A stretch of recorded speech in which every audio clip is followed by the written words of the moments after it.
Bonsoir à tous, bienvenue dans votre émission, votre projet pour la Réunion. Il y a quelques jours, on a invité Jean-Philippe Jean-Marie sur ce plateau pour parler de son parcours, de sa façon aujourd'hui d'être résilient. On va voir aujourd'hui comment il construit cette route vers cette résilience qu'il réclame. Bonsoir Jean-Philippe Jean-Marie. Bonsoir, je vous remercie de... Non, on avait prévu de se revoir et je tenais vraiment à le faire parce que c'est vrai que le peuple réunionnais a traversé des moments très difficiles de par son histoire, de par sa façon, de par l'esclavage, l'engagisme, la misère.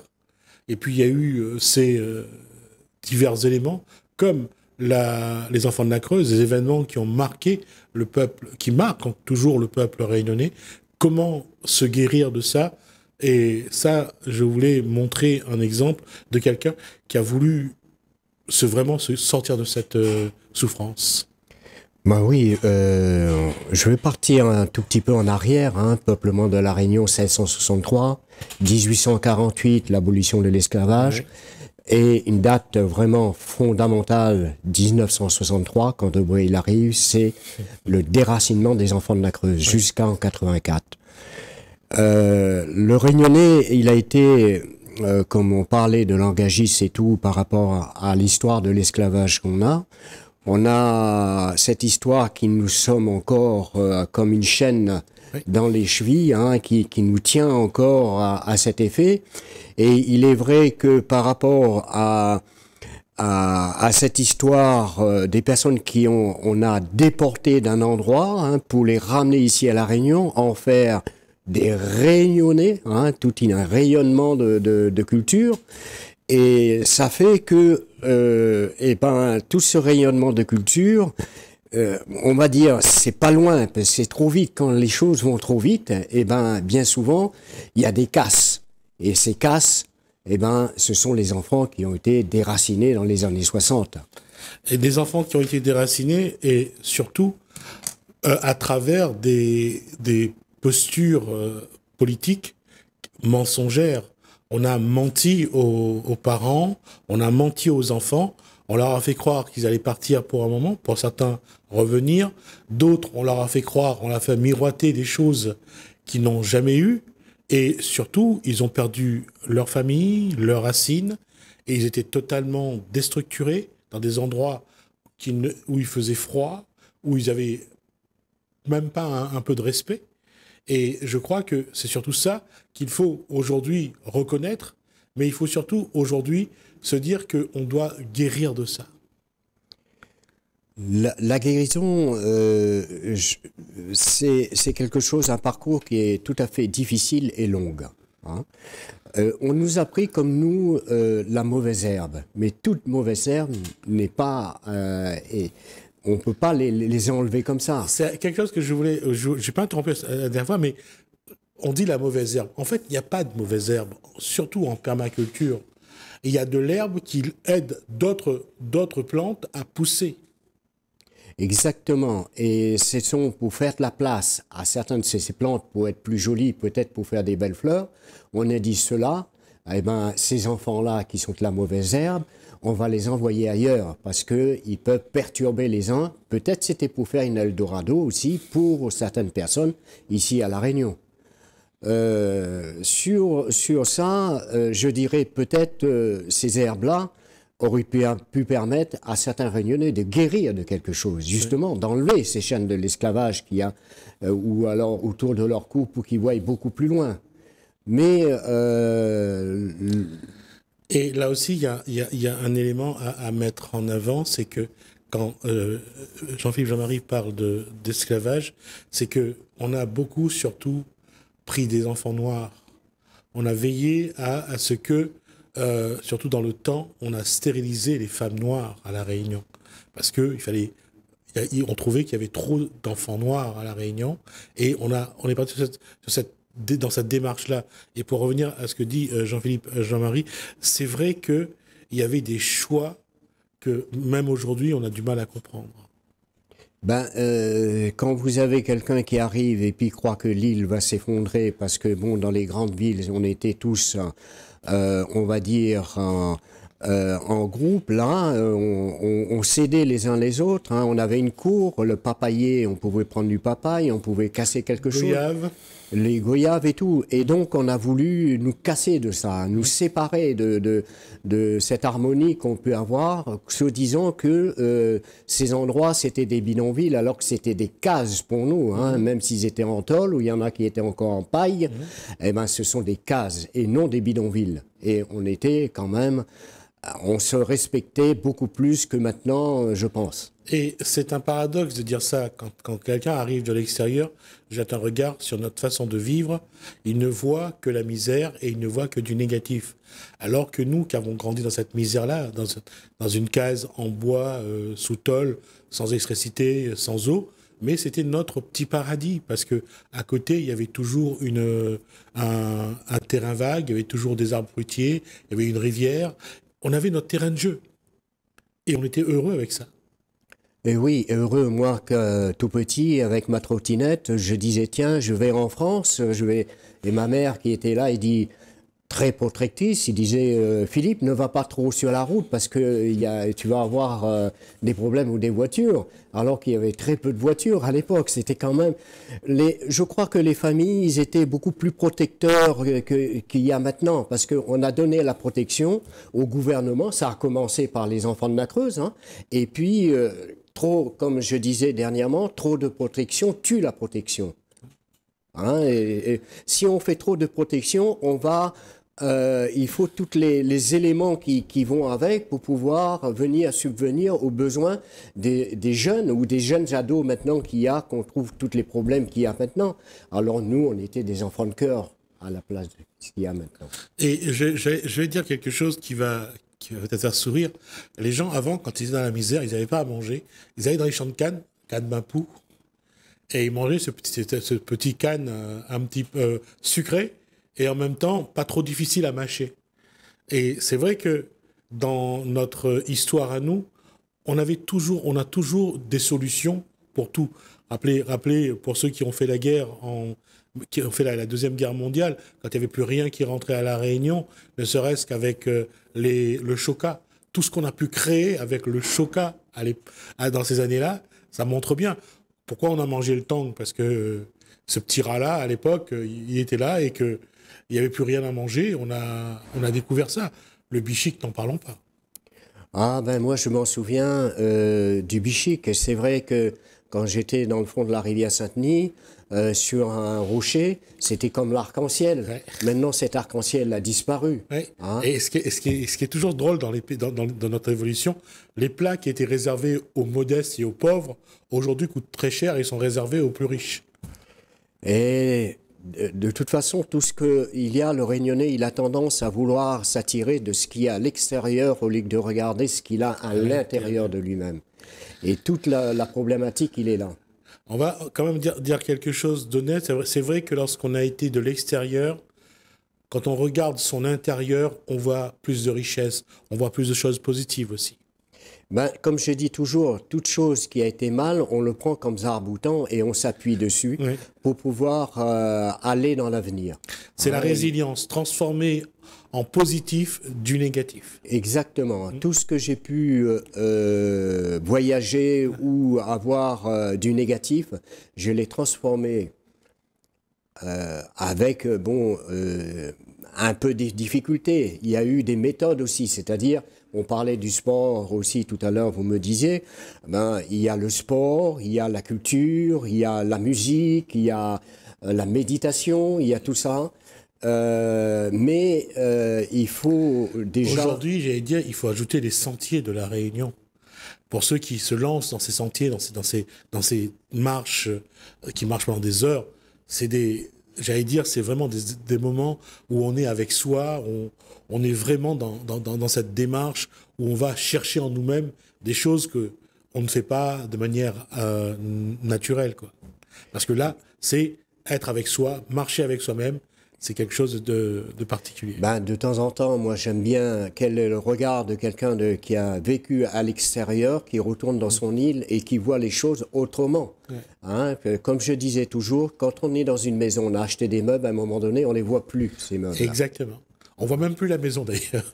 Eh oui, mais si on sort et puis qu'on s'aperçoit, on prend conscience de ce qui est autour de nous, on peut automatiquement voir les choses merveilleuses et guérir de toutes les blessures qui peuvent y avoir. Tout à fait. C'est vrai qu'il va rester toujours des cicatrices, mais ces cicatrices va s'atténuer où il y en a qui vont les prendre comme atout pour pouvoir avancer. Pour rappeler ce qu'ils ont traversé, rappeler le chemin qu'ils ont parcouru pour pouvoir se guérir, pour pouvoir se construire.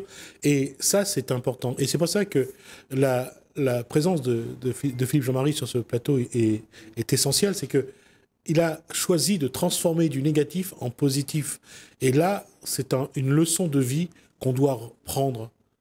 Et regarder, parce que ce n'est pas facile à faire ça. Ce n'est pas facile de transformer du négatif en positif. Parce que quand Jean-Philippe Jean-Marie était dans son endroit en métropole, il fallait le vivre. Exactement. Moi, je disais, bon, comment qu'on peut faire? Moi, il y a même si j'ai été baptisé 2 fois, parce que peut-être ils croyaient que j'avais le diable, il y a une lettre hébraïque qui est très bien, qui est sur linceul on va dire, de ce monsieur Jésus, et puis qui dit, je donne la lumière aussi pure que je la reçois. Si j'ai une petite lumière, une petite bougie, je vais la partager. Mais toute petite, je ne peux pas donner beaucoup plus grande parce que je n'ai pas la grandeur. Mais il y en a, ils en ont cette grandeur-là et ils ne donnent pas. Oui. Et c'est ça qui est mal. Bah, ça montre bien, encore une fois, on en revient à ça, c'est que la solution du problème est en chacun. Et que le problème, c'est qu'au lieu de partager la lumière, ils préfèrent garder cette lumière et ne pas apporter de solution. Et c'est là le problème de l'être humain. C'est que est-ce qu'il veut vraiment grandir, il veut vraiment s'émanciper, il veut vraiment s'exprimer, il veut vraiment être bien, ou il veut toujours vivre dans un mal-être? Ben c'est propre à l'être humain, parce que l'être humain, lui, tout ce qu'il a à voir, je dis une chose, un être humain, dès sa naissance, la conception, j'ai employé un mot qui est gros peut-être, il y en a qui vont dire il va dur, mais c'est un staphylocoque, c'est-à-dire il va s'accrocher à l'utérus de sa mère et il va se nourrir. Une fois qu'il a fini, on va encore le guider. Il va y avoir la main du papa, la main de la maman, et puis après les professeurs qui vont être là, qui vont le guider. Mais toujours, il va être individuel. Une fois qu'il a été créé, il est propre à sa nature. Et l'être humain, il est comme ça. Et nous sommes. Alors, on disait, qui c'est les lentidos de la Terre? Quand moi je regarde, je voyage par exemple, je regarde à travers le hublot de l'avion et que je vois toutes ces lumières, eh ben j'ai dit c'est nous les prédateurs le plus sur Terre que les autres animaux qui sont, à part on va dire de la grandeur qui a un tout petit qui a une force extraordinaire qu'on va dire le fourmi, ou plus de fourmis que d'hommes qu'il y a sur la Terre. Mais si on était comme les fourmis, eh ben on saurait beaucoup mieux. Oui, parce que le fourmi construit. Systématiquement construit, alors que l'homme passe son temps à détruire. Exactement. Et ça, c'est notre point faible, notre faiblesse. Justement, Jean-Philippe Jean-Marie, on le voit aujourd'hui, on voit dans ce monde, parfois, comment les êtres humains peuvent être, je dirais, avoir des problèmes psychologiques, avoir des problèmes tout simplement.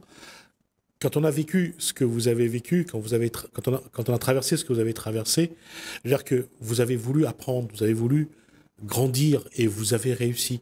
Qu'est-ce qu'on peut dire lorsqu'on a votre posture? Qu'est-ce qu'on peut dire à la population réunionnaise pour que ceux qui ont besoin d'entendre un message d'évolution, de construction, quels sont les mots qu'on peut leur dire? Ben moi je dirais, n'ayez pas peur de vos rêves, mais sortez dans le cauchemar. Parce que entre la différence entre un rêve et le cauchemar, c'est grand. Le cauchemar fait mal, le rêve, lui, il va être là. Mais si vous avez un rêve vraiment que vous y tenez, allez-y, même s'il y a la pierre devant, vous donnez un coup de cogne, comme dit le Réunionnais, et puis que vous tombez par terre, il faut se relever. Et si on se relève, on verra exactement ce qu'on a fait comme... Et c'est là où je vais revenir à ce que vous disiez tout à l'heure, c'est les chaînes de l'histoire, les chaînes du passé, les chaînes de l'esclavage. On a l'impression que certains ont encore ces chaînes et qu'ils n'arrivent pas à s'en débarrasser. Eh ben, moi, je leur dirais, prenez-les comme la chaîne de l'ADN. Hein, construisez autour. Et tirez-la pour accrocher d'autres choses, pour aller plus loin. Si on prend cette image-là, automatiquement, on avancera. Parce que c'est soi-même, l'ADN qu'on a à l'intérieur, qui est cette chaîne. Et puis, il y a une chose qui est importante, c'est ne pas vouloir toujours vivre dans le passé. Laisser le passé au passé et essayer d'être dans le présent et dans l'avenir. Et parfois, les êtres humains ont du mal à évoluer. Ben, comme je dis toujours, j'ai des camarades qui n'arrivent pas justement à s'en sortir de ce passé parce qu'ils ont eu tellement mal, tellement mal, tellement mal qu'ils n'arrivent pas à surmonter. Nous, on est là justement comme guide, hein, comme guide pour pouvoir leur dire, bon, comme ça, fais comme ça, peut-être, et les écouter, parce que l'écoute aussi est très important. Parce que le fait d'écouter quelqu'un, ça permet aussi de dégager quelque chose, d'enlever cette souffrance qui est à l'intérieur et d'être en compréhension avec la personne. Et si on est en compréhension avec la personne, automatiquement, elle aura un début de guérison. Et ce discours-là, Jean-Philippe Jean-Marie, vous arrive à passer ça avec vos bonnes camarades que n'a du mal à sortir de ce passé? Très difficile des moments, ils vont prendre ça comme on va dire un bouffée d'oxygène et puis avoir l'euphorie d'un seul coup.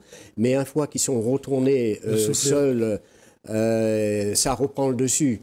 Hein, ils se retrouvent dans le fait noir, comme on dit, et nous, on est là comme une petite lumière qui vient éclairer pour qu'ils puissent avancer. D'accord. Mais comment, dans ce cas-là, comment faire en termes de solidarité? Comment les Réunionnais pourraient être plus solidaires, justement, pour aider ceux qui en ont besoin? Ben, moi, je dirais pas le Réunionnais d'être solidaire, d'abord être solidaire à soi-même. Oui. Hein, pour pouvoir, si on n'est pas, on se regarde pas dans la glace le matin et puis on dit pas qu'est-ce que je vais faire aujourd'hui pour que justement autour de moi ce soit meilleur, eh ben, automatiquement, eh ben, il ne pourra pas.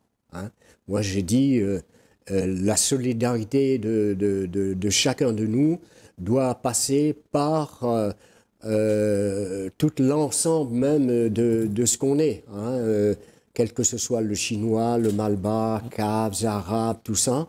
Hein. Au-delà, séparer, là, comme on a fait autant il y a longtemps, hein, Richelieu qui était totalement avec l'État, séparer justement cette royauté qu'il y a, hein, je veux parler bien de religion, et regarder l'être humain tel qu'il est. Enlevons tout ça, regardons l'être humain tel qu'il est, sans sa religion, sans ci, sans ça, sans sa couleur, et sans ce qu'il dit comme autre chose. Voyons ce qui est le plus beau en la personne, et tirons-la pour pouvoir avoir des positifs. Jean-Philippe Jean-Marie, on arrive à la fin de cet échange. Quel message vous voudrez envoyer aux Réunionnais? Ben, un message que j'enverrai, moi, je suis pour la nature. Je dirais, on a une île qui ressemble à une émeraude, en quelque part, parce que c'est quelqu'un qui l'avait vu en la découverte, l'arabe, ce bateau arabe qui avait découvert, il dit l'île ressemble à une émeraude, hein, parce qu'elle était toute verte, hein, avec bon, le volcan, le rouge et tout. Je dirais aux personnes de respecter justement cette île, de le faire briller beaucoup plus, hein, de façon à ce que l'éclat aveugle les autres et qu'ils voient que la beauté qu'on a ici, c'est tout l'ensemble de cette couleur, hein, comme un esprit de la lumière qui fait que on se sentira mieux tous. En tout cas, je n'ajouterai rien. Je pense qu'il a tout dit. C'est magnifique. Magnifique de voir la Réunion à travers les mots et à travers vos yeux. Bravo. Ça montre bien que la distance permet de voir vraiment la beauté de ce qu'on a perdu à un moment ou à un autre. Merci Jean-Philippe, Jean-Marie. Merci beaucoup. Ça a été vraiment un plaisir et un honneur de voir quelqu'un, d'avoir aussi autant de hauteur, autant de dimensions. C'est vraiment plaisant de voir que le Réunionnais sait se remettre en cause, c'est trouver des solutions. Et je pense que c'est un exemple qu'on doit écouter, entendre et surtout comprendre pour voir comment chacun, à notre niveau, nous devons essayer d'évoluer. Merci Jean-Philippe, Jean-Marie. Merci à vous de nous avoir suivis. Merci Alain, merci François. Je vous dis à bientôt.